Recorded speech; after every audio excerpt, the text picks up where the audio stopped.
बघा मुलांनो, आपण पाढेपाठ करतो ना पाढेपाठ. बऱ्याचदा मुलांचे 30 पर्यंत पाढेपाठ असतात. आता आपल्या वर्गात काही मुलं बसलेत ज्यांचे 30 पेक्षा जास्त पाढेपाठ आहेत, परंतु सर्वांचेच इतके पाढे काही पाठ होत नाही. आणि परीक्षेला किंवा बाहेर जेव्हा आपण जातो तेव्हा आपल्याला गुणाकाराची गरज पडते. मोठ्या अंकांच्या गुणाकार म्हटलं की पाढा, आणि सगळ्यांचेच काय सगळे पाढे पाठ नसतात.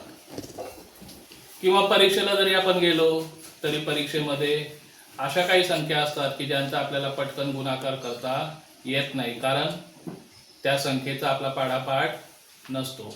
मग ही झाली आपली समस्या. त्याच्यावर उपाय काय आहे की विदिन 2 मिनिट 3 मिनिट आपण आपल्याला हवा असलेला पाढा तयार करू शकतो. तो कसा? अगदी सोप्या पद्धतीत आज आपण इथे बघणार आहोत. आज आपला विषय आहे सोप्या पद्धतीने पाढे तयार करणे. आता तुम्ही मला एक संख्या सांगा, तिचा आपण पाढा तयार करू. 26. 30च्या पुढची सांग.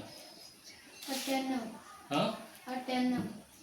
एवढी मोठी नको ना, जवळची सांग. 36. 36 घेऊया आपण. आपल्याला पाढा कितीचा तयार करायचा आहे? 36 या संख्येचा आपल्याला पाढा तयार करायचा. आता काय पद्धत वापरायची आणि कशी वापरायची ते इथे या व्हिडिओ मध्ये आपण बघणार आहोत. आता 36 या संख्येमध्ये दशक किती आहे?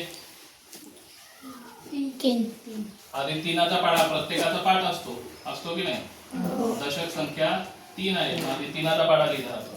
माझ्या मागे बोलायचे 3 एके 3, 3 दुने 6, 3 त्रिक 9, 3 चौक 12, 3 पाचे 15, 3 सात 18, 3 साते 21, 3 आठे 24, 3 नवे 27, 3 दहे 30. इथपर्यंत समजलं? 36 या संख्येचा पाढा तयार करतो. त्यात आपण काय केलं? दशक स्थानी 3 आहे म्हणून 3चा पाढा लिहून घेतला. प्रत्येकाचा पाठ असतो 3चा पाढा. आता एकक स्थानी काय अंक आहे?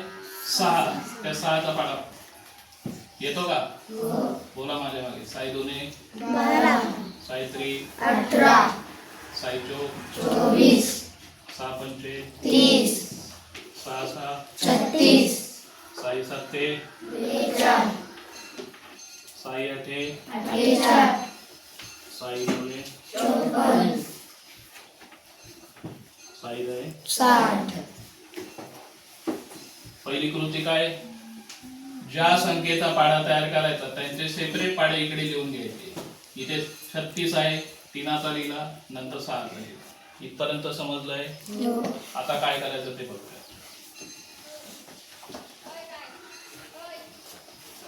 पहिली गोष्ट ही आहे, एक एक अंक जिथे जिथे आहेत ते जसेच्या तसे लिहू. आता इथे एक अंक आहे 6, तो इथे लिहिला. इकडचा अंक कोणता आहे?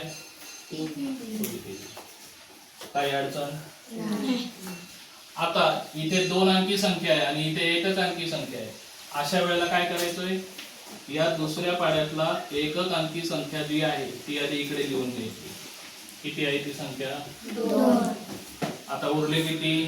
6 आणि 1. या दोघांची बेरीज करायची. 6 आणि 1 7. पुढे 30 कृती पुढे करायची.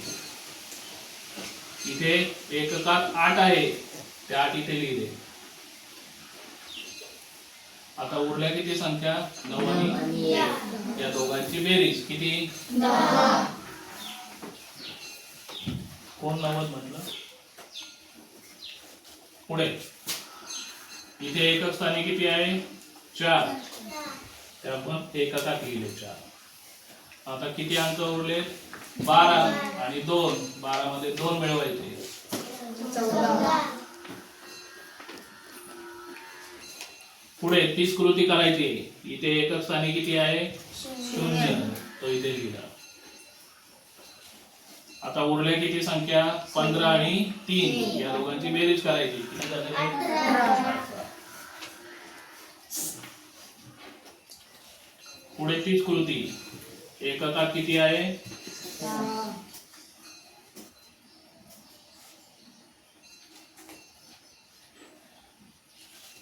आता कोणते अंक उरले? 18 आणि 3 या दोघांची बेरीज किती? 21 पुढे तीच कृती करायची इथे एककात किती आहे? 2 त्या आधी लिहिले. नंतर कोणते अंक उरले? 21 आणि 4 यांची बेरीज करायची किती होणार ती? 25.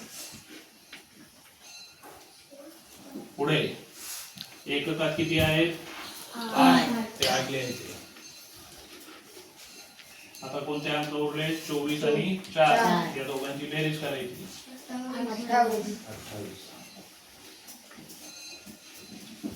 पुढे एककात 4 आहेत ते 4 लिहिले. आता कोणते अंक उरले? 27 आणि 5 यांची बेरीज करायची किती होतील रे? 32.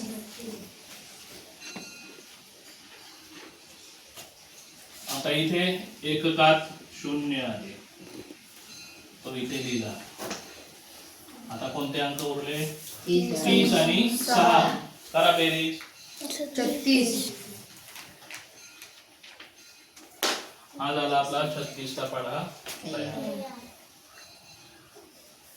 आहे ना सोपी पद्धत? फक्त बेरीज करायची कृती लक्षात राहील. जेव्हा तुम्हाला सांगितलं जाईल तेव्हा करता येईल.